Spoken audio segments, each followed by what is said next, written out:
No. And welcome to the Under the Bus podcast. I'm your host, Merge. It's super lit in here. It's super lit in Los Angeles right now. Best game of the year, probably. Best game of the year for Yes. Lakers. Yes. Lakers beat the Celtics 108 to 107. Oh, man, there's a lot to unpack from this game. Let's start with the man of the hour, Mr. Fourth Quarter, the next Kobe. Kyle Kuzma. Let's chill down just a little bit. Kyle Kuzma. Oh my gosh. So where do you start? You know, Clayton, you start on Kuzma. What did you see from him in, let's just say, fourth quarter, because that's pretty much what matters. Yeah, I mean, he just got really hot. 17 points in the fourth quarter, so that was nice to see. Really, if it wasn't for him, it kind of seemed like the game was starting to get away a bit. Boston was keeping it really close, and then you just with Kyrie. And even at the end, they made it obviously really close. But yeah, 17 in the fourth quarter. That's really all that matters. I think did he hit 3 or 4 threes in the fourth? I believe he hit 3, but I'll look at it real fast. I mean, it didn't matter. He was just a monster. And it really didn't matter who was on him. They had Marcus Morris on him, made a bucket in his face. I think they had Smart on him, made a bucket in his face. It was just rising up, catching, and just buckets. Yeah, oh man, he has the smoothest form on the team. Yes, for sure. Thomas Bryant is okay. I'm meaning someone that's actually playing all the time. I mean, I do love my boy Thomas Bryant. We had a nice hour-long conversation about Thomas Bryant on Twitter today. Sounds about right. But yeah, he's. The form is just beautiful. Not even just the scoring, because obviously that was important and great, but he was diving after balls, and I wouldn't necessarily diving, I guess. I don't think I saw him dive, but he was chasing after balls, and he was giving effort. Like, he wasn't just trying to score and do nothing else. So that was key. And then definitely the moment of the night, his pass to Larry Nance Jr. Oh my gosh. That was great. You don't expect that from him, and even though he's shown some nice passes this year, you don't expect 2 perfect back passes in one game from him. Yeah, and the second one being one of the passes of the year so far, probably in traffic, he's off balance, and then just flings it behind his back. I'm so happy that Larry caught it, because sometimes he doesn't catch those. There was a couple times where I was just like, Larry. Yeah. Come on, dude. Yeah. Come on. Kyle Kuzma was awesome. He's been sort of on and off recently. I think it has to do with injuries, sort of, and he was just. Oh my gosh, Josh Hart. Oh my word. What? He just tweeted at Caldwell Pope, "Hey, Caldwell Pope, let's get some free throws up tomorrow, because both of them missed both of their free throws today." Oh, that's great. Josh Hart's the best. He made a couple of really key plays at the end of the game too. Mm-hmm. He had that tip in, that was really nice. He just provided some really nice defense overall. I was surprised Luke didn't put him on Kyrie, but I 100% get why he put Brandon on Kyrie. I mean, you saw a couple times where Brandon just blocked his shot. Yeah. And it makes a lot of sense, because they had Caruso was on it for a little while, and Caruso wasn't playing bad defense too. He was playing nice defense, but Kyrie was just launching shots over him. He was making them. But it was a nice adjustment by Luke. Let's give some props to Luke, especially the last few games. Let's say 8 games. He has been incredible recently, as of late. Yeah. I mean, starting Julius and Kuzma a couple games together, playing Caruso more minutes now. His really, the only gripe I have with Luke is that he still continues to be determined, apparently, to make Tyler Ennis a thing. I don't know if that's orders from the front office or what, but oh my word, he sucks. Yeah. And I told people before the year that he sucked, and people got swept up in those 15 games. I said that wasn't a good idea. And that guy, you can't even have him on the floor. He's so bad. There were a couple of times in the first quarter where he was attacking the basket, and Julius was right there under the basket, diving under the basket. And in 14 minutes, he was 1 for 4. He grabbed 2 defensive rebounds. He had 1 assist, 3 personal fouls. He was a +2. It was likely just because of Brook. Which Brook did Brook play? Brook had other than missing 4 threes, like, and not grabbing many rebounds. He was 5 for 10. It's like, yeah, and those were all on except for one. Those were all on him attacking the closeouts. Yep, it was all on Baines, because that's probably, I guess, why he sat, because Luke is very matchup dependent in a lot of things. Yeah, and then they just went to Horford at the 5, and it made a lot of sense to go with Larry and Julius at that time. So yeah. Anyway, so moving on, Julius Randle was really nice, really good tonight. He had 14-14. He had a really poor first quarter. I think that's why he was at -3 tonight. But yeah, he had a really poor first quarter. And they kept trying to post him up against Horford in the first quarter, which I thought was a bad idea. Well, then they went right back to it, and he toasted him like three different times. It was ridiculous. And they did the same thing to Marcus Morris like 1 or 2 times. Yep. He had a couple of really clutch rebounds at the end of the game. He had that nice rebound and dunk after that Kuzma miss. And he just continues to be one of our best players. I mean, consistently always being probably our best defensive player still. I mean, he got burned a couple times by Kyrie on switches, but it's Kyrie, Yeah. And you can't really expect him to beat Kyrie. I mean, it's really weird because like there's the time where he locked down KD and Steph Curry, who I think are the second and third best players in the world. But then there's people like James Harden and Kyrie who just absolutely torch him. Yeah. Well, I think they're better one-on-one players than Steph and Kyrie. I mean, Steph and KD. I mean, you can make an argument that Kyrie's the best one-on-one player in the league if you're just going ISO. I mean, he has so many moves to choose from to just attack. But I mean, he continues to make good reads. He recently, I've been noticing he's been making some really nice passes, especially that Knicks game where he had 5. I thought that lob to Larry was really nice. But this game, I think he had a couple that didn't really get converted. But he didn't really. I'd say 2 weeks ago there were a lot of times where it looked like he was just trying to get his own. I think recently, a lot more recently, he's been passing it more. Yeah. He's been finding those guys open in the corner. And I want to really say that happened tonight. I mean, that said, a couple of them were blown shots, but there was a lot of times where he just was trying to attack Horford. Yeah. So, which Horford is debatably a Defense Player of the Year candidate. That's the crazy thing, because him, Kuzma, and Lopez burned him a few times. Yeah. So that was good to see. Horford ate his lunch a couple times in the first quarter. Yeah. But through the rest of the game, once Randall, I think, just adjusted, because I think Julius started out, I want to say he started out 0 for 4. Yeah, I think he was. So if that's the case, then he ended the game 6 for 8. So you'll take that any day. and only 2 turnovers too, which is 2 turnovers. Yep, and 14 boards, 5 offensive rebounds, and 9 defensive rebounds. Randall was good tonight. The -3, as we always say, don't really put too much into it. I mean, Lopez and Ennis were the highest. No. Hart was the highest, but Lopez had a +4 and Ennis had a +2. Yeah, and JC had a -1, and he was probably our second or third best player on the court. Yeah. Speaking of JC, he's like now Damian Lillard all of a sudden. I don't know. Well, not from 3 tonight. He was 0 for 4 tonight from 3, but the dude he's gone supernova. It's been insane. He's been absolutely incredible as of late.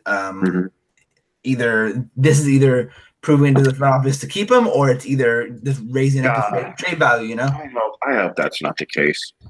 I mean, I'm not going to be terribly upset if we keep him. Especially, I mean, even though we've seen this from JC before, where he plays really, really well, and then he just drops off the face of the earth, and then comes back, and he's really, really good again. Like he hasn't been consistent this year. He's been either really good or terrible.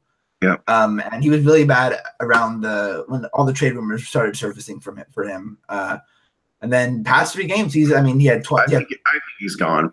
Someone's going to offer too much, I think. Just because to get that contract out, because they are at least going to try and get, one max guy, and then they're probably going to want to surround them with their guys. Right. That 12 million or 12.5 million or whatever that's going to be very nice for the front office to be able to spend on one or two guys. I mean, you can make that Julius's money, Yeah. And it would be an easy transition. Anyone have to? It would pretty much just be like having the same cap room, then just minus whatever Randall is making. So I mean, if you're gonna do that, and then again, he's the most expendable player on the roster for me, and I'm not gonna be upset if he leaves. I'll probably kind of miss him because he's been on the team for 4 years now. Yeah, and longest tenured Laker. I've listened to I was listening today to the Lakers Legacy pod. Shout out to Jonathan. Yeah. And they were talking on, was the one with Pincus or the one that was released last night? I listened to them like pretty close together, so they kind of merged. Yeah. And they were talking about how it would just kind of be sad because, his rookie year, we were all excited, Yeah. That was back then. I didn't have a cable or anyone's hookup. So like I was just catching highlights just that people were posting and just keep an eye on box scores and stuff. And it was super exciting. Some of the passes that he was getting, given to like Ed Davis and like him and Tark too. I was just so happy to have Clarkson. And now I've been on like the trade him the past, like I've been pounding the drum on the trade him train. But it would be sad just because he was like the real first, he was the first piece of the process. Yeah, Randall was picked the same year, but Randall was out that entire year because of the broken leg. Yeah. So like it would be sad to see that, but at the same time, like I'm not gonna be as mad if he's gone as opposed to Julius. I'll be absolutely devastated. Yes. Yeah. Or if you get my thing with Julius is we'll get to it during trades. We'll get to it during we talk trades. Yeah. Brandon Ingram he played again today. He still didn't look 100%. No, he doesn't. That ankle still is, I think, bugging him. He was only 2 for 11. Yeah, he didn't score. He was 3 for 4 from free throw, which is good. That was good. That was good. He had a couple of nice passes. He like we said, he had a nice job. He did a nice job of defending Kyrie late in the game, which was good to see. But he definitely is not 100%, and he really needs Lonzo. As much as we love to talk about Caruso, he still isn't Lonzo. Exactly. He needs Lonzo really badly. He does. Hopefully Lonzo's back sooner. I saw something that said he's running on a treadmill now, or he's jogging on a treadmill now, and he put some shots up before the game today, which is a good sign. No setbacks. If I had to guess, I'd say we see him before the All-Star break for sure. Mm-hmm. So, really excited to get him back. That would just be rough because, like, while I do love Kuzma, I've been wanting him to get more minutes, and now I'm wanting him to start since Ennis sucks. Yeah. Caruso, by the way, Caruso. Yeah. No, because who did I say? You said Kuzma. Oh, my bad. I was looking at my mentions and Kuzmania. Anyways, it was like Caruso's been great so far. Tonight wasn't his best game. He had moments. Yeah, this is why we say that he's much better to have out there instead of Ennis. He had only like a couple. He had 1 steal and 1 assist. He didn't make a shot in 19 minutes. Yeah, he didn't really. He wasn't really in the flow of the game. I mean, like they kind of went with that Clarkson, Hart, Ingram, Kuzma, Randall, or Nance lineup a lot tonight. Oh man! So Caruso didn't get as much PT as he had, but yeah. But what? I just saw a tweet from Ben. He said, "This is a Randall quote from after the game." He said, "I grew up a Lakers fan. I always get up for this game. I'm be so upset if he is traded, man." I can't see him on any other team. I really can't. I'll be so sad if he's not on the Lakers. Anyway, I think Caruso the last few games, minus this game, last game was probably his best game as a Laker. He had some really, really nice moments. I mean, 9 points, 8 assists, 4 boards, and 2 steals. Like, that's awesome to have as a backup, you know? Mm-hmm. And he's likely, if he's not a starter next year, I would be kind of surprised, to be honest. But wait. Caruso? Oh, dang it, man! I keep switching it in my head. Caruso and Kuzma. My bad. Or my 9-8, 4-2, right? He's a guy that's really scrappy on defense. He's gonna get in the guy's face. I don't like doing the white on white comparison, but I like to look at him as sort of our McConnell, TJ McConnell from the Sixers. Mm-hmm. And I would love if he can turn into that for us. Nas loves to compare him to Steve Blake. I don't see Steve Blake was never really a distributor. Yeah, he was just a shooter like that. And also Caruso's 6'5", he's athletic, you know. Yeah, decently athletic. He's not a super athlete, but he's decently athletic. Athletic enough to yam it on Victor Oladipo's head. Yeah. That apparently was super lame, according to some people. But shout out to D. But I think Luke really likes him. The players really like him. I mean, we saw it a couple days ago when him and Clarkson were roasting each other on Twitter. Mm-hmm. I know Jay Hart really likes him. I know Thomas Bryant, obviously. I've heard Luke say a lot of times that he likes him and he kind of sees him as sort of like a coach on the floor, sort of. Mm-hmm. And so that's really good signs to me. Son of a coach. He's super scrappy. Yeah, he's. It's so funny when JC, I think Josh Hart was talking about him. I think after the Pacers game, and he was saying something like he's super scrappy. He's athletic. He's not. He isn't. No. He's trying to say something like you look at him and you wouldn't think he's that athletic type of thing. And sneaky, athletic, gritty. He grinds. He hustles a lot. And I'm like, it's hard just reading this off the book of white players. Yeah, I mean, it's wonderful. It's great. I really love him. He's really active on Twitter too, which is fun. I really just hope he's our backup guard for the foreseeable future. And like when we say that he's going to be a backup, like we're not saying that he's going to be like one of those backup guys that are like a borderline starter. No, he's not going to be like a Patty Mills or no, because Patty Mills can probably start for several teams.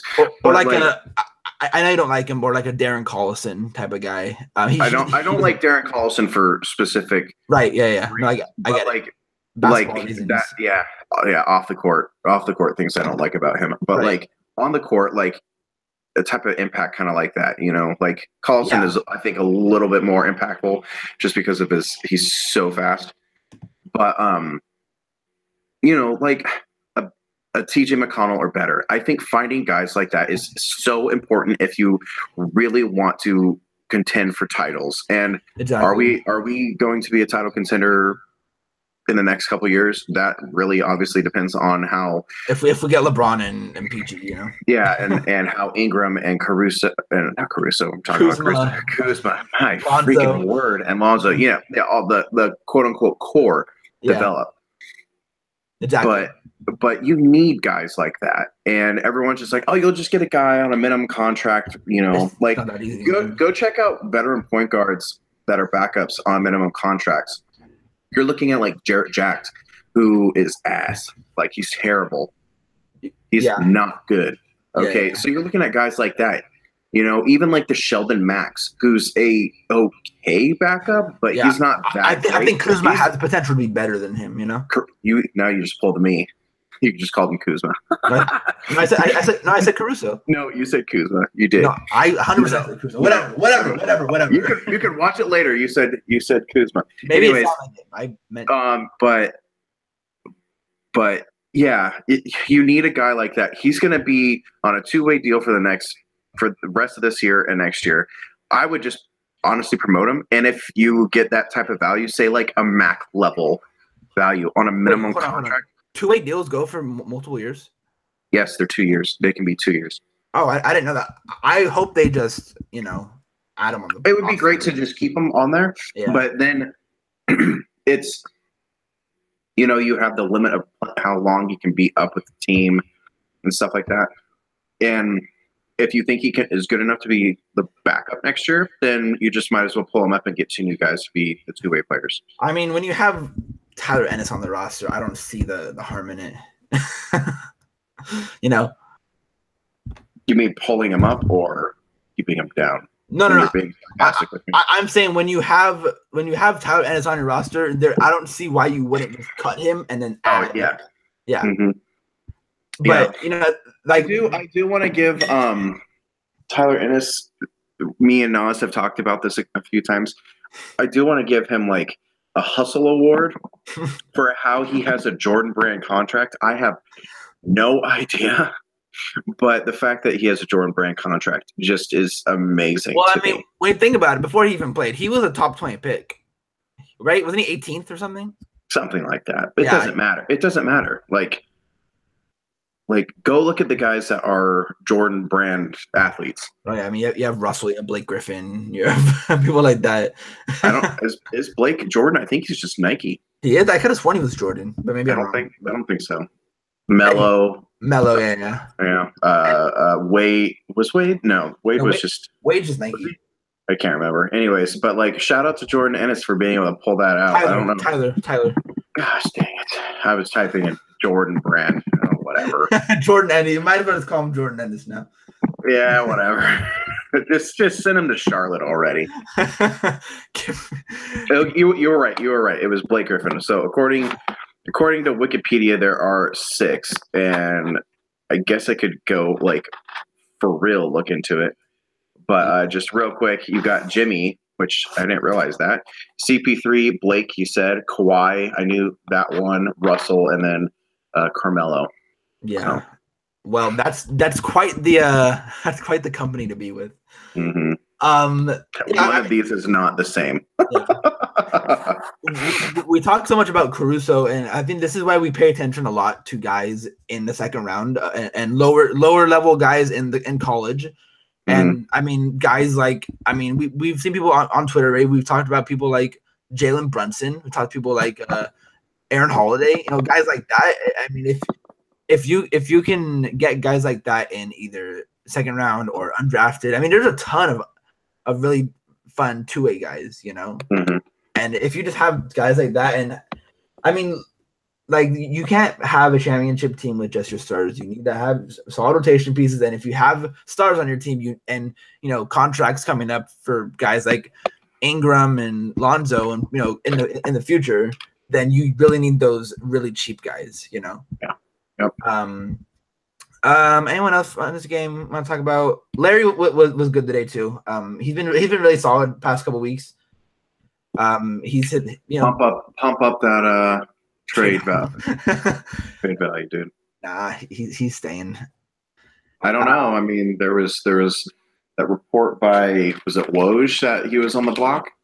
Yeah, but I don't think it. Then I trust it. Will it mean that he's actually dealt? No, but if Woj says something, I take it more seriously than anyone else. And I think last person, KCP, came back today. He was really not good today. Right.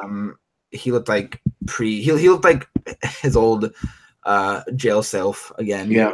I mean, I'll give him some leeway because his first game back from injury. Contavious Caldwell Penitentiary, man. Yeah, man.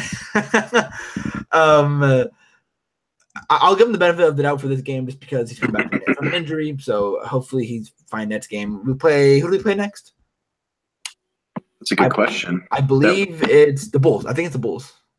Whatever. You can say it. Transition to your next thing, and I will pull it up. Okay.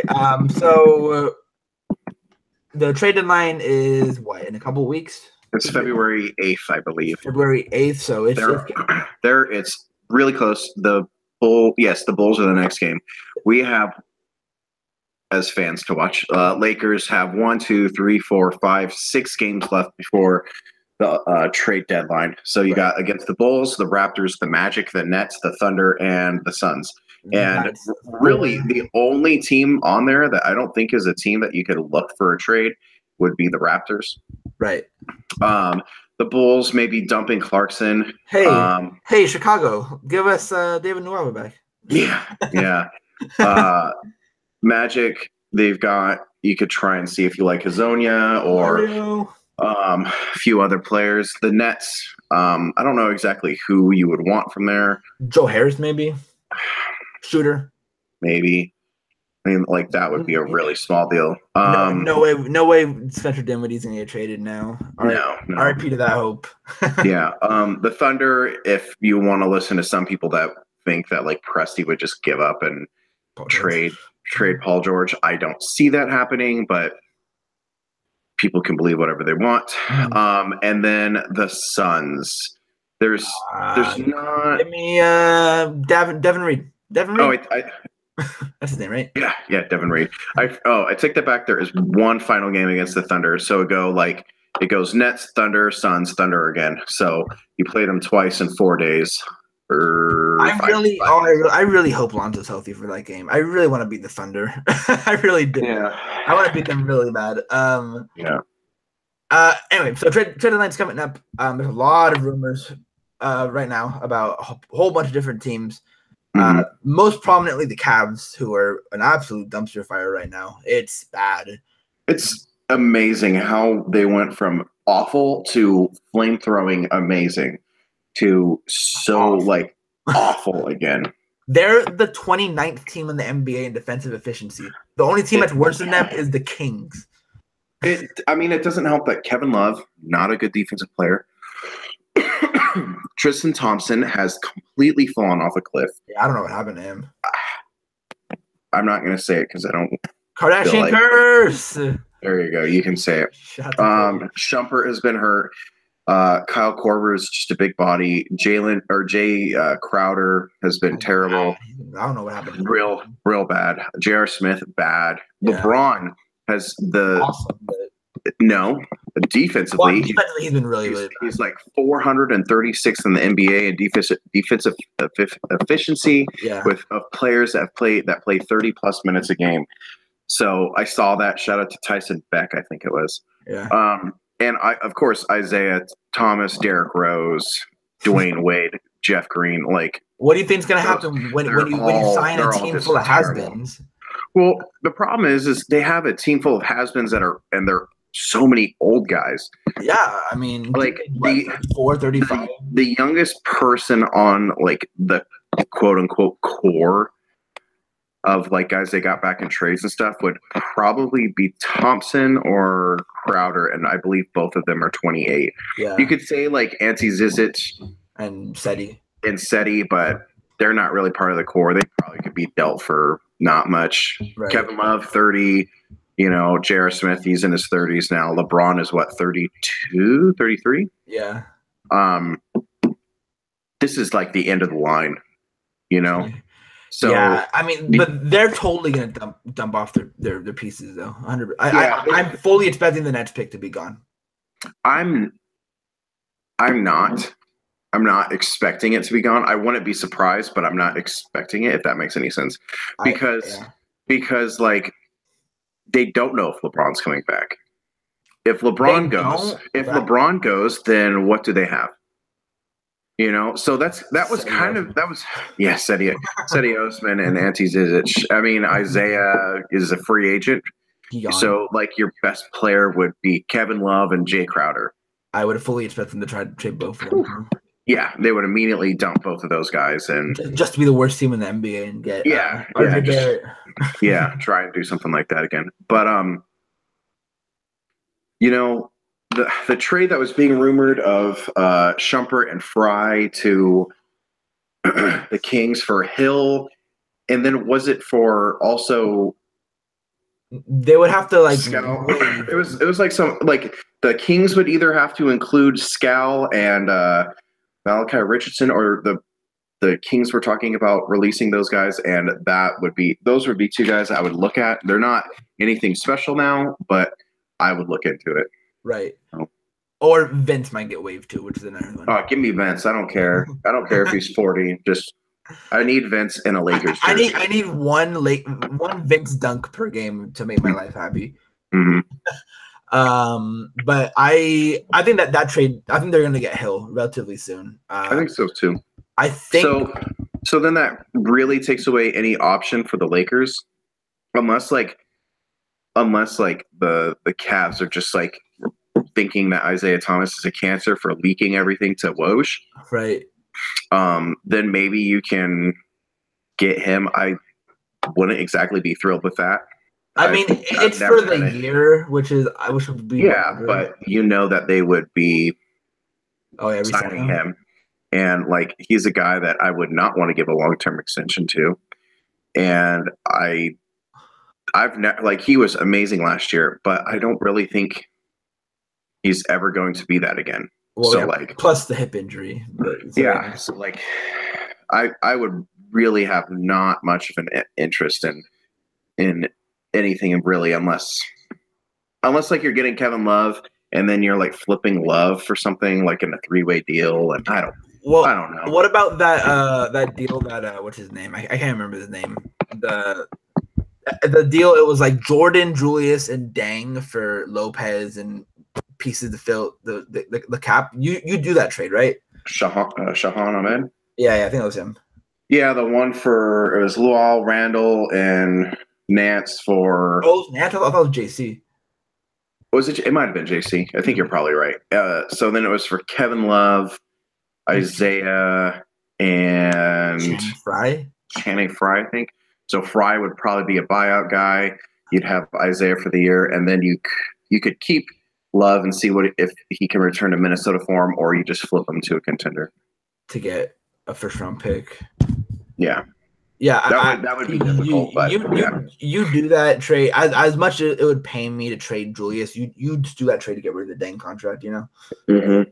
And since we are talking trades, there are two reasons, as Tommy on Lakers Legacy said. He said exactly how I would have said it. There's only two ways I'm trading Randall. Okay. Huh. I'm going to add a third. Okay. So there are the two main ways. One, you're dumping the Dang contract. Right. If you're dumping the Dang contract and all it costs is like Randall and something cheap like Zubats or like Nance too, or something like that, then yeah, you do that. There's no question. Like, I love Randall, but that Dang contract, like getting rid of that and Julius's cap hold opens up two max things without any effort. Right. The other one is you get a star player, pretty cut and dry that you're going to have for at least obviously this season and then probably next season as well. Define star player. Like what do you define as a star player? You're probably talking, the top 20 guy. So like, would you do Julius for Kevin Love straight up? I mean, there'd have to be filler and stuff like that, but pretty much the main two pieces are Julius and Kevin Love. Do you do that? I wouldn't personally. I probably wouldn't unless like you can that you can flip Kevin Love somewhere. Just because like Kevin Love is he already 30 now? I think so. So like that's $22 million.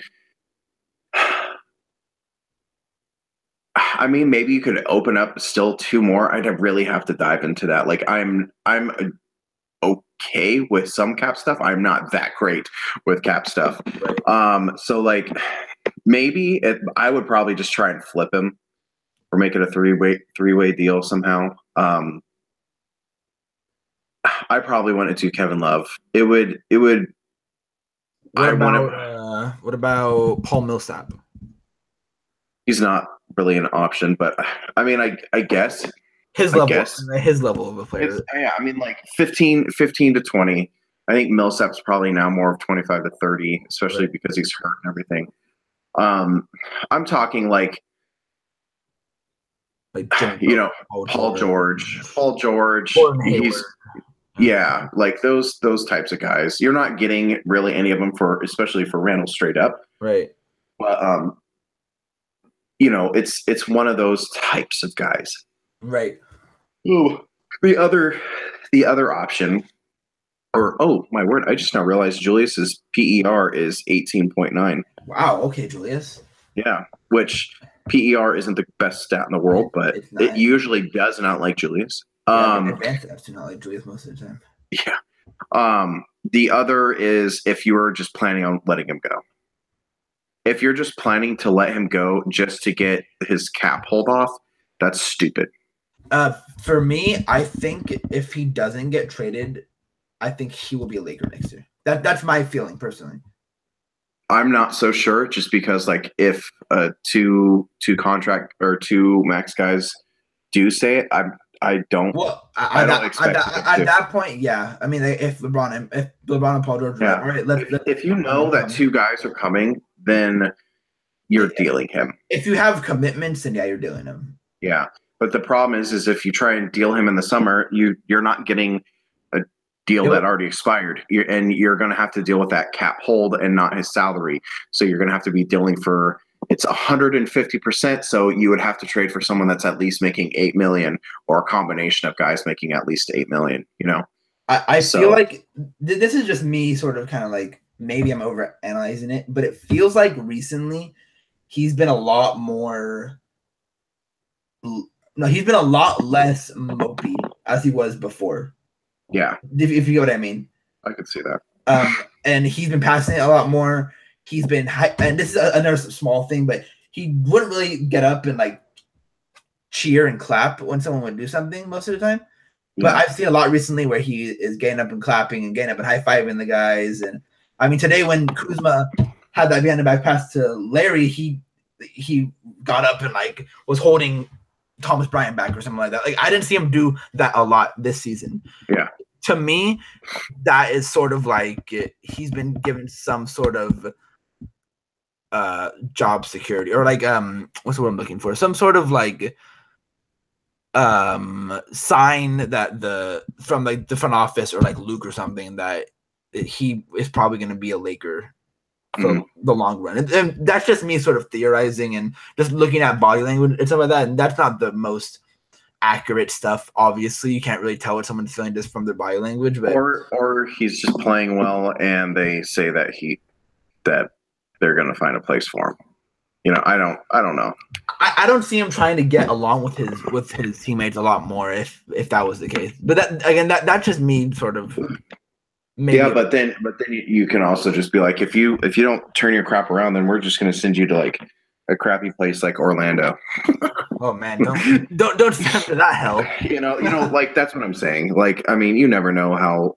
And even the stuff he's saying that I just said he said. You know I know. I'm still not very confident in this front office. Like. I think I'm just fully reattached to Julius again, and oh yeah, like, plus those sort of signs too. Yeah, and again, I want to keep Julius. Yeah, I would love to keep him here for 4 more years after this year, because I do think he could be a very important piece. He may not be shooting from range, but I still think it's coming personally. I think it could come. But he's rim running exactly what you want, and he's finishing at the rim when he's attacking, and he's defending really well. So like that is a valuable piece, and because he has the ability to get his own shot, that kind of takes away some of the issue of not having a shot from range. Right. So that's just an added benefit of having him. So like, I'm not saying I want to deal Randall. You asked me a couple months ago, like would I have wanted to, I would have said, yeah, just because I think they're just going to let him go. Right. I want to keep him, but if they're just going to let him go during the summer, then or they're even expecting to do that, then I just would trade him and just get as much as you possibly can now. I think because I understand, like, because Because if you miss out, yes, I get that. But like, then my thing is you're going to have to get something for him during the summer. And that is usually just so difficult to do. Because there's not a lot of teams with any type of cap space. Right. I think that there's been stuff said like about Julius that's like he only wants to be a starting power forward and he won't accept anything less, which I think is kind of bullshit because I feel like he's bought into this role this year. Mm-hmm. And I feel like he's been okay with. I think he's fine when he plays 25 plus minutes, and he's finishing games. I think that's the biggest deal for him, is that he wants to finish games, and most of the time when he finishes games, we win or we're close at least, you know. Yeah, and he makes a big impact. I mean, all 5 of our top lineups have all of our lineups that are positive and plus minus have Julius in them. Yeah, he's been good. Really, if you watch a game and you say Julius isn't good, you're not smart enough to like really be giving anyone an opinion on anything, because he has been good. There have been stretches where he wasn't good. Right. Like when it was announced that they would love to unload Randall. Right. Like he wasn't very good there. He wasn't very good at the beginning of the year, but then he turned it around. So like I would say he's been our most consistent player this year, in my opinion. Yeah, I agree. Him or Kuzma. Kuzma had a rookie wall issue for a little while there. He did. But it wasn't that bad. Yeah, he's still. I'm just saying. But like Randall has also been really good on defense. Yeah, for sure. And Kuzma has, even though he's improved, it has not been good on defense. No, he was good today. He had a couple nice moments. Yeah, today. he's improved it, but he definitely shows he definitely shows flashes.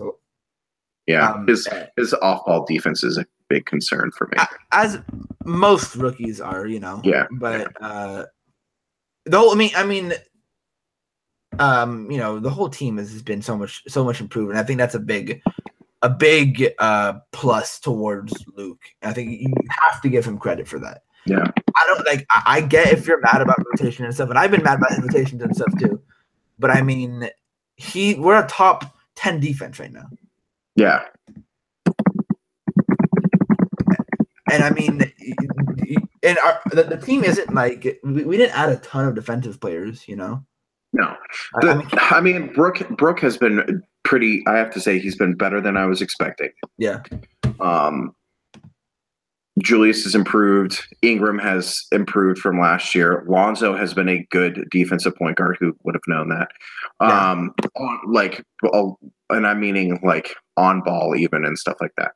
Oh yeah, like not even like good for a rookie too. Like he's been a legit good NBA point guard on defense. Yeah.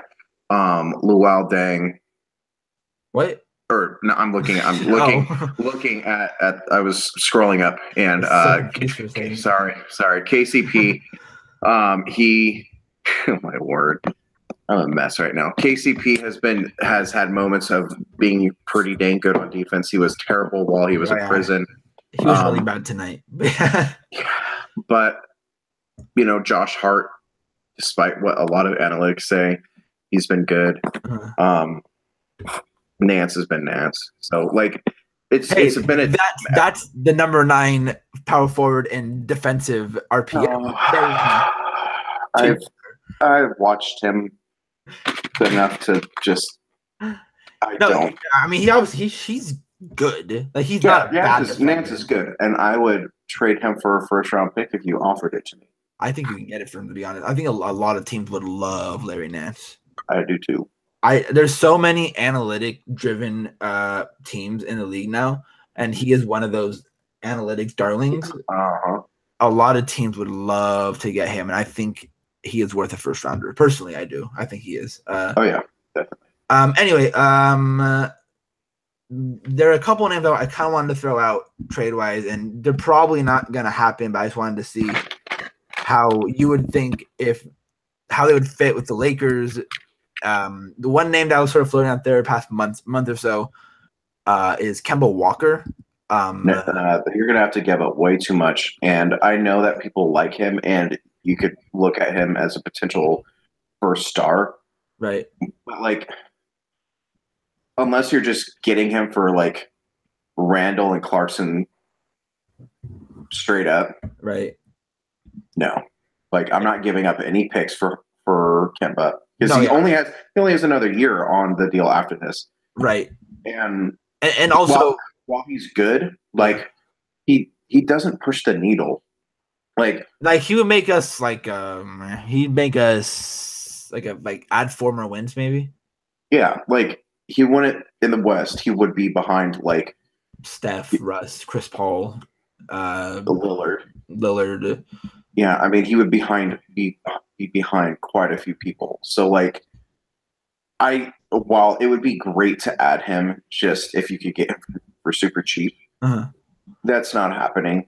And also Jordan has came out and said that they were not going to trade him for anything less than an all-star back. Yeah, and like Kimba's good. He's not that good. Like, I mean, he's a top 10 point guard, but he's I don't know if he's probably the third star you'd want on your team. You know, like he'd be that Kevin Love or Chris Bosh guy that you'd want. Yeah, I could agree with something like that. I think both of those guys are better than he is. Right. But especially Chris Bosh. Oh yeah, Chris Bosh is criminally underrated. And a lot of people like to talk crap about him when he was on the Heat. He is hey, there's no Ray Allen 3-pointer if Chris Bosh is not there. Just saying. Yep. Chris Bosh was their second best player after I think was it the first or second season? All the stats show. But yeah. Whatever. Our second player that has sort of been thrown around, he seems to be sort of disgruntled on his team, is DeAndre Jordan. I have always loved DeAndre. I think I've said it on back when the podcast was the backdoor cut. Yeah. Back when we were with LP and everything. I would love to get him, but I'm not. I think he's a free agency guy, personally. Yeah, that's a guy that I would try and get for like 20% of the cap. He's not a max guy anymore. No, not anymore. He's had a down year. I think just because of his down year, he's going to get less money. I think he can work his way back up to being max value. I would love to get DeAndre. One, because he would give like that alley-oop gravity for Zoe. Yeah. But he would also be a great defensive mentor for Thomas Bryant. Oh man, that would be lovely. So like that I would love to get him. And if you could get him for cheap, but the problem is like the only other like to match salaries. Let me just mess around with that. Right. You could do it. You could do DeAndre for Brooke straight up. But are they going to accept that? No. that'd be so Doc Rivers if that happened. Yeah, I mean, like, I wouldn't have any problem doing DeAndre and Brooke, or DeAndre for Brooke and like Nance and like Zubats. I really wouldn't have that big of an issue doing that. I would probably want them to include like one of Jawan Evans or Sindarius Thornwell. Jawan, that's my guy. You don't know he is. So like that, I would be fine with that. And then just get him because he would have his bird rights. I would be fine with that, but he's a guy that I would target more in free agency. I think someone is going to freak out and give or try and give the Clippers something more than everyone is expecting. Right. Okay. So, other NBA sort of news. The All-Star starters and reserves were announced past the last 5 days, I think, something like that. Mm-hmm. And of course, there's always the snub talk, and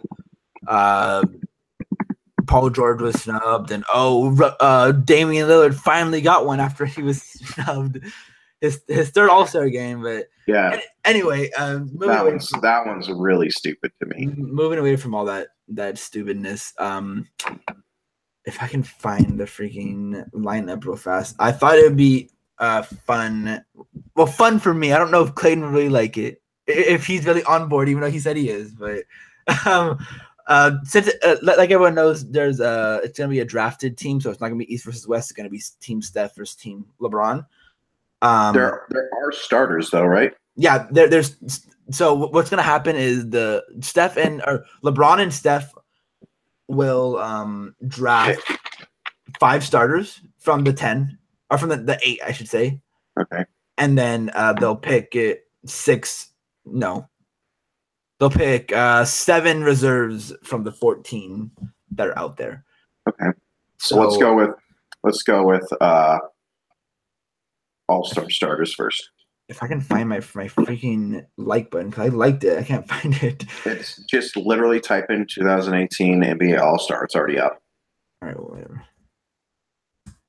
So NBA All-Star starters will be obviously Steph, LeBron. You got Giannis, DeMarcus, Anthony Davis, DeMar DeRozan, LOL, Kevin Durant, Joel Embiid, James Harden, and Kyrie Irving.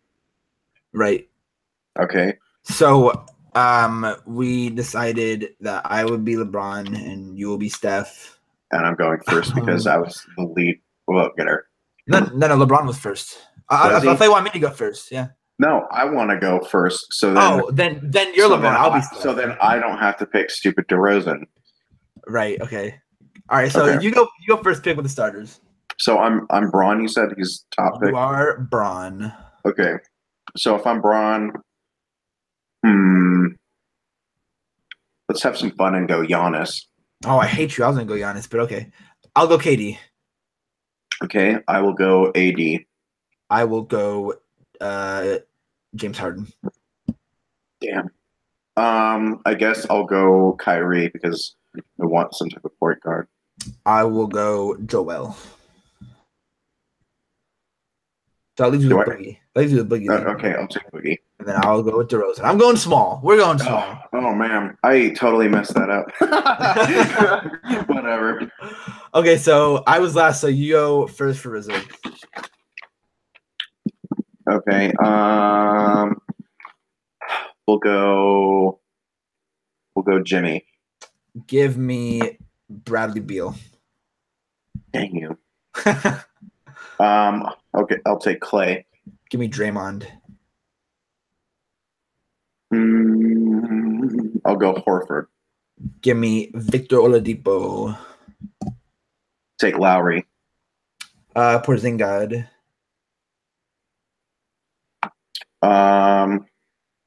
Dang. I'll go Westbrook. I'll go Cat. Hold on. Hold on.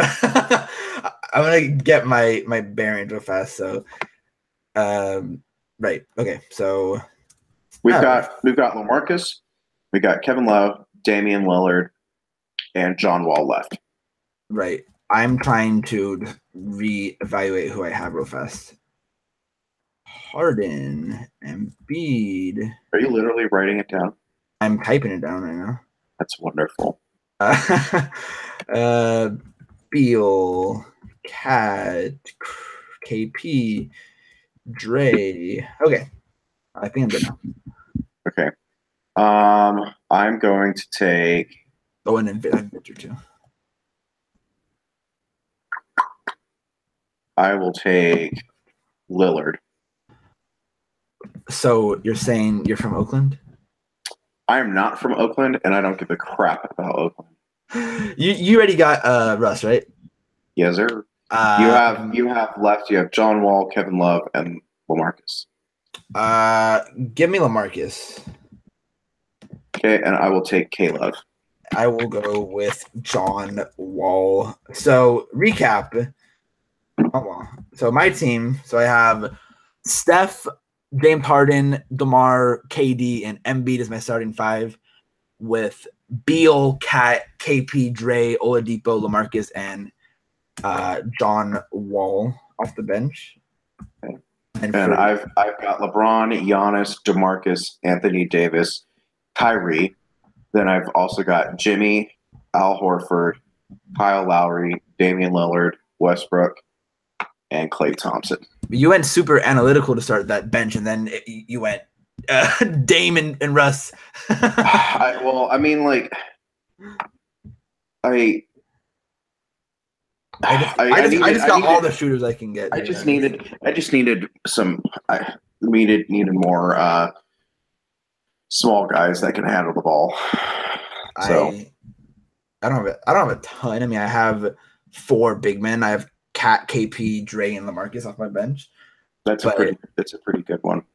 I've got most of the big men, like true big men. Right. But like Kevin Love can shoot, Al Horford can shoot, DeMarcus can shoot. Giannis isn't a shooter yet, but it's Giannis. It's Giannis. Anthony Davis. Is Anthony Davis even shooting well from? I don't think he's really stretching the floor, but he's still pretty stretching it to like for mid ranges. Yeah. You know, and I still think he's like the top big man in the league. Oh yeah, he is. And then Westbrook, because it's Westbrook, I guess. I don't know. Give me whatever. Yeah. And then Clay, of course. I've got I think the second best shooter in the entire All-Star game. I'd argue second best shooter ever buying stuff, but that's just. Well, I'm just saying. No, I know. I'm just saying. And then, Dame Lillard can shoot. Lowry can shoot. I didn't realize they have 4 point guards, but whatever. I think everyone on my team can shoot. I think my worst shooter is John Wall. Maybe Dre. Wall, Dre, LMA isn't really stretching the floor, is he?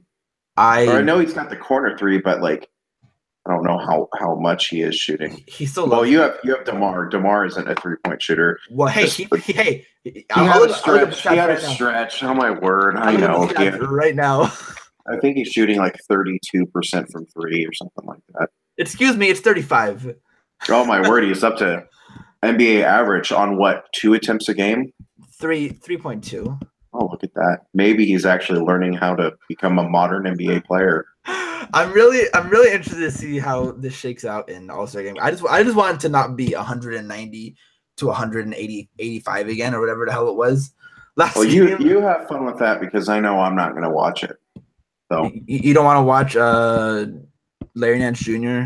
I have absolutely no interest in seeing Larry Nance Jr. do his Eiffel Tower or whatever dunk that he wants, the Statue of Liberty dunk. He's 100% going to pull out a Larry Nance Cavs jersey and do one of his old dunks. I'm betting money he'll do the two ball dunk or the cradle. He's not a show dunker. Oh, that's DSJ for 100%. Oh yeah, DSJ, Donovan Mitchell, 2K Ferguson. Mitchell isn't doing it. Neither is 2K. No, I know, but I'm just saying they should. Oh yeah, but like.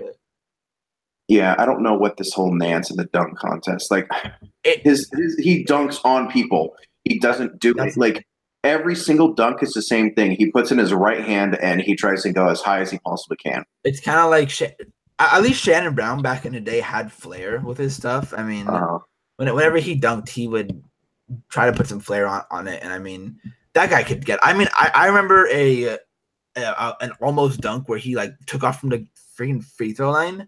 And he almost got, but he ran into, I don't remember who he ran. It was like Dirk or something. And he almost murdered a man. And I also remember his block against the Hawks where the whole Lakers bench is looking up at the scoreboard. Yeah. They react to it. But I hope at least this can make it competitive. I mean, it's a lot more fun when it's not just guys letting Steph Curry shoot half-court shots every single time. As much as I love watching Steph shoot half-court shots, hopefully this can bring. So what you're saying is that the All-Star game means literally nothing because it's boring. No, that's not what I'm saying. It used to be fun. Come on, last year was really bad, but at least for me, at least it used to be fun. It hasn't been fun in ever. All right. Well, moving on to a couple little more notes. I just want to get your thoughts on Jason Kidd being fired from the Bucks. LOL. Initial thoughts on that? LOL. Like I usually feel bad for people that get fired. I don't feel bad for Kidd.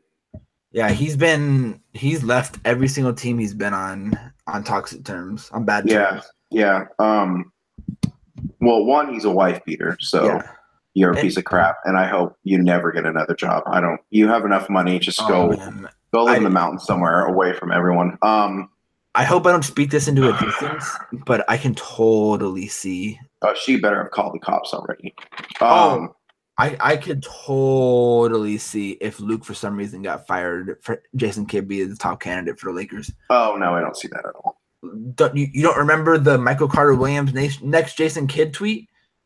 It doesn't From matter. Magic, I'm so scared if this team fires Luke. You have no idea. No, I'm scared that Mark Jackson is going to be next in line. I don't have the fear that they're going to fire Luke. No, I'm not scared of they're going to fire Luke. I'm scared of who they would replace him if Luke was fired. That's what I'm scared of. Because I don't trust the decision making of Magic when it comes to personnel hiring. No, I mean I could see that,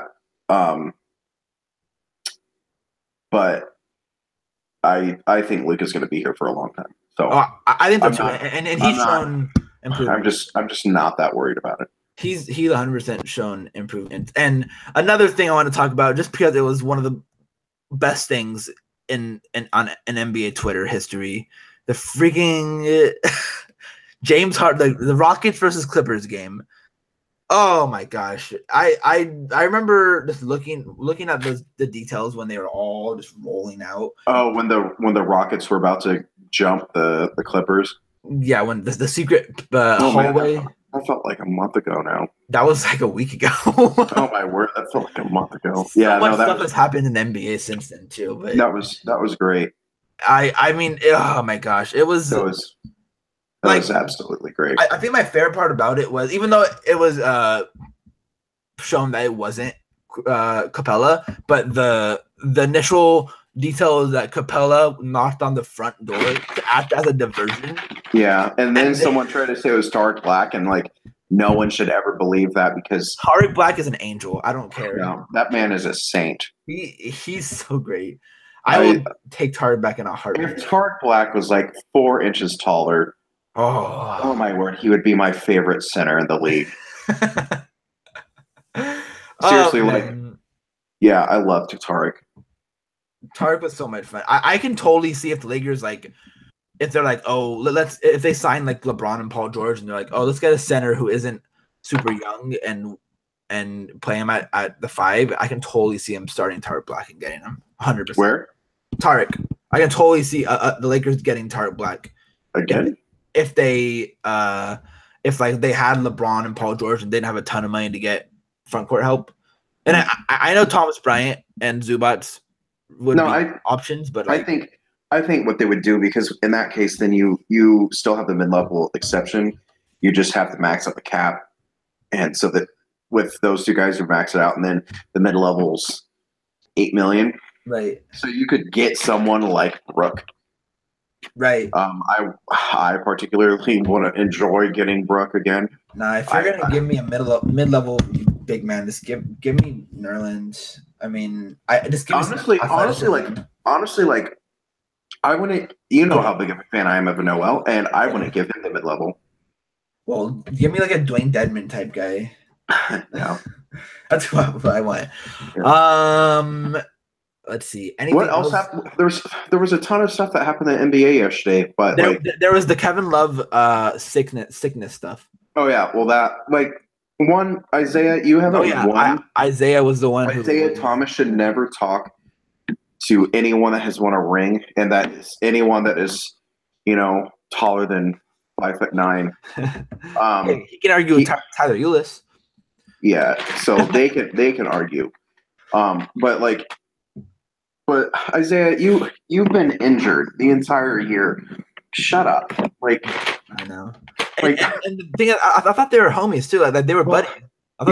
He's still crying that he's not in Boston, dude. Get over it. Yeah, at this point, I felt for him at first, for the first couple months of what happened, but now it's become a way too big of a thing. Yeah, I feel honestly, they should try and trade him. They should. I mean, he has not been good, and.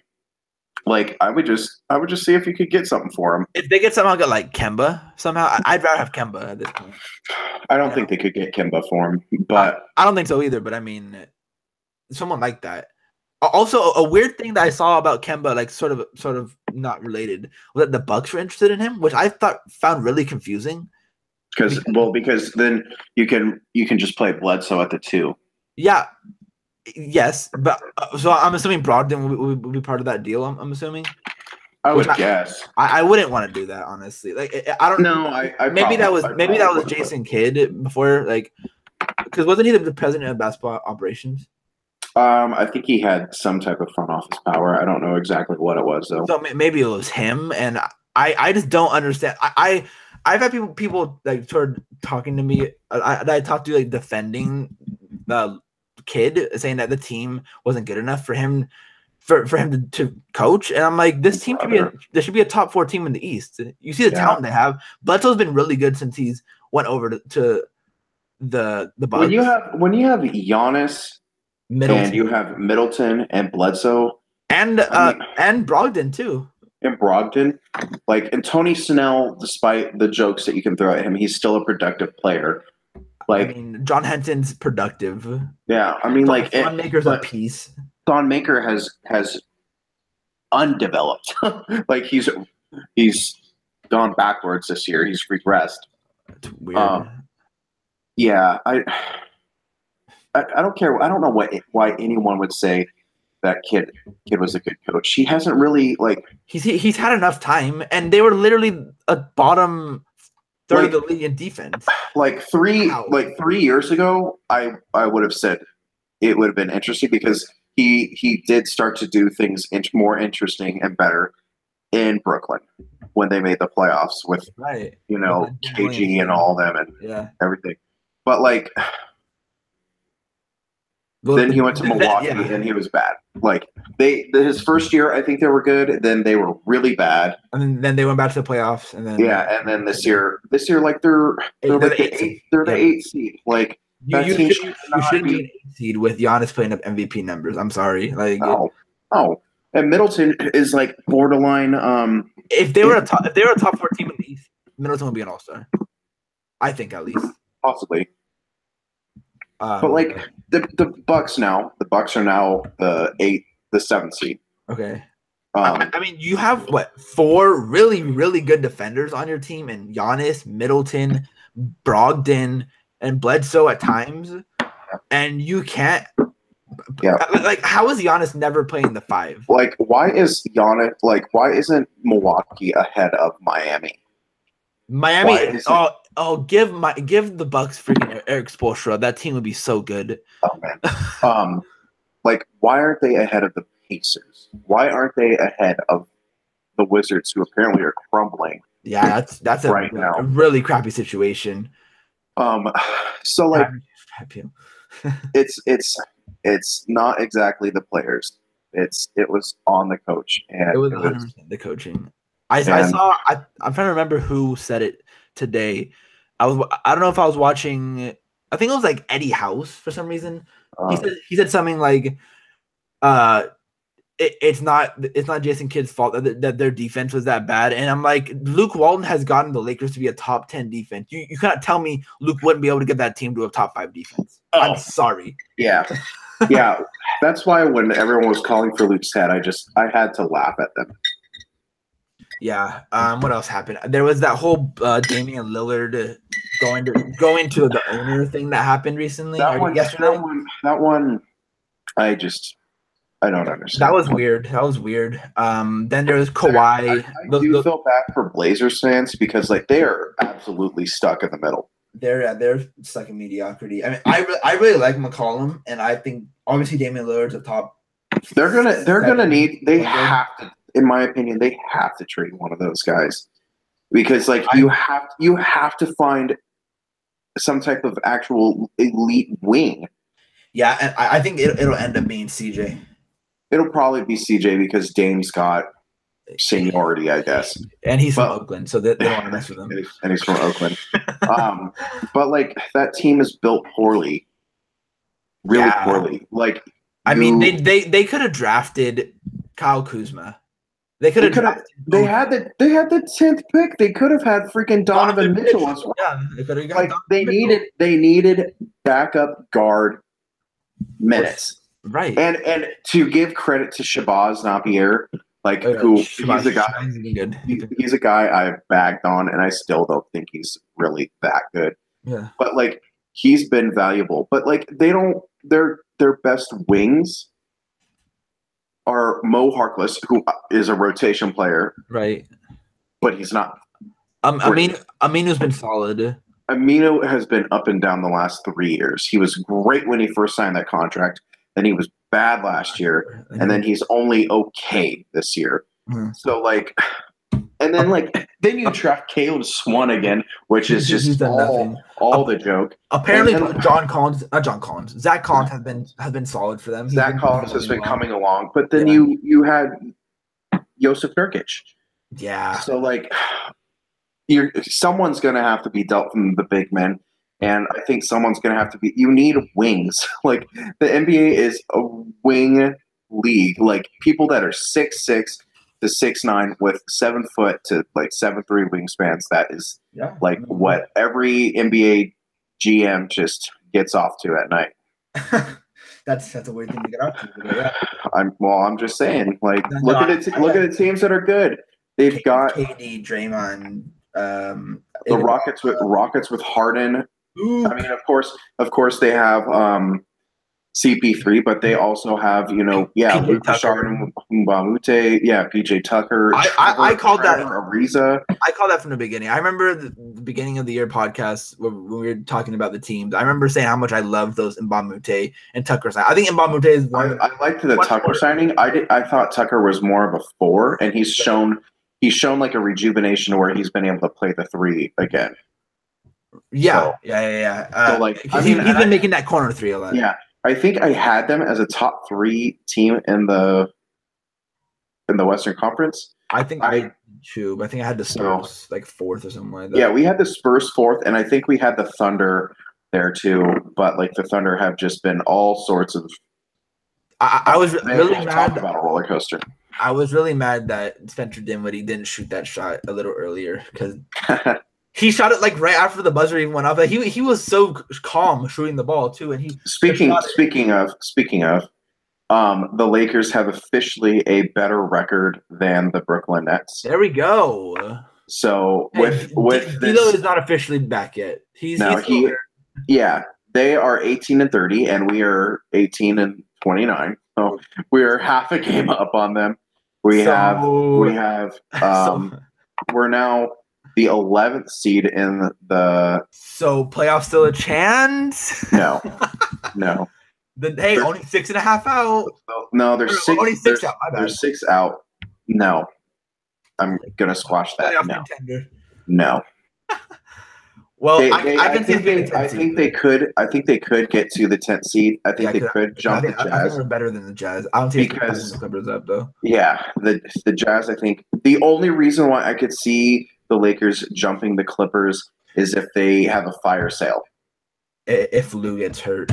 Yeah, if they sell off Lou, if they trade DeAndre, if they just move everyone except Blake, because you're not moving Blake. Right. You're not going to be able to. Right. Okay, so I think that is going to be it. Like you said Lakers play Friday, right? Against the Bulls? I believe so. I can recheck that, but only another 2-day rest. I hate the 2-day rest, but I guess it's good for Zoe. We need Zoe back. It's good for me too because I have class tomorrow, and I don't feel like doing that. Oh, I don't want back to back. I just don't want it to be a 2-day. Okay. Well, yeah, it's Friday at 5 p.m. I believe. Yeah, they're in Chicago. So that should be an interesting one. That does bring up a good question. Nikola Mirotic is a guy that has been on the block. Right. I still think for some reason Utah gets him, but yeah, that would be an interesting guy to possibly get from like a Jordan Clarkson deal. Their salaries, I think, would match up. Right. Let me see. And he's been really good since he came back for the Bulls. Yeah, he's been on fire. You literally could do a swap of the two of them. And it's weird that he's actually been best on the court with Bobby Portis. It's really weird. Yeah. He's afraid that if he doesn't put up, then Bobby Portis is going to bust him in the eye again. But it's weird, like they're like friendly with each other too. Like it's not even a fake thing. Like they're legit like messing around with each other. I should start watching the Bulls more often because they do have players that I like. David Nwaba, Zach No, Levine. yeah, those are my two boys right there. Your boy, Laurie. No, that's the not my next guy. Dirk, the next Porzingis. Oh my word. The GOAT, Laurie Markkinen. Hey, most 3-pointers ever. Fastest to get to 100 3-pointers. I'm just gonna stop talking. It's just funny how. Also, Bulls young core better than the Lakers young core. Oh my, yeah, no. Anyway, I love Zach. Okay, I like Chris Dunn. I like Laurie's shooting. I don't really like anything else that he can do. David Nwaba is cool. David Nwaba is amazing. He's probably best player. He's probably their best player. No, but no, you've got Lonzo, Ingram, Kuzma, Randall.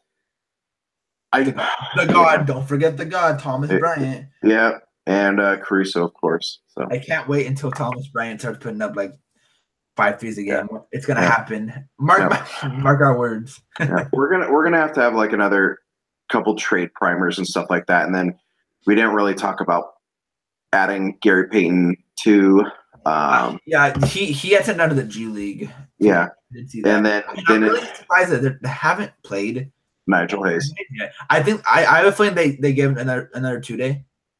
10-day, yeah, and maybe that one will be. I don't quite understand. Honestly, I feel like him and GP2 should have switched, sort of. Like Nigel should have been the 2-way, and GP2 should have been the 10-day. Because the time we signed GP2, it was when Lonzo was out, you know.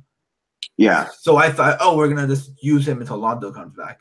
Yeah. So I feel like it would have made a little more sense because they liked Nigel Hayes before we even heard anything. But I think maybe what it was is they want to keep Peyton around longer, and Nigel Hayes, you could, if he doesn't perform well in practice and everything, you could just cycle through that.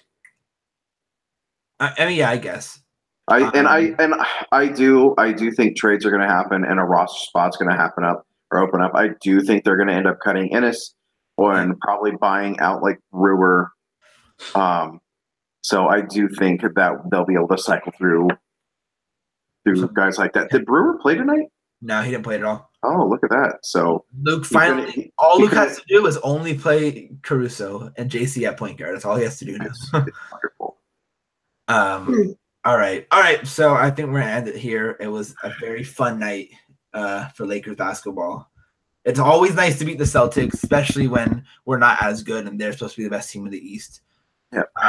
My favorite thing to say is Buck Boston. I'm gonna end it on this, and I think we've sort of talked about the Kuzma pass, but what was your favorite offensive moment for the night, and what was your favorite defensive moment for the night, and then we'll get off.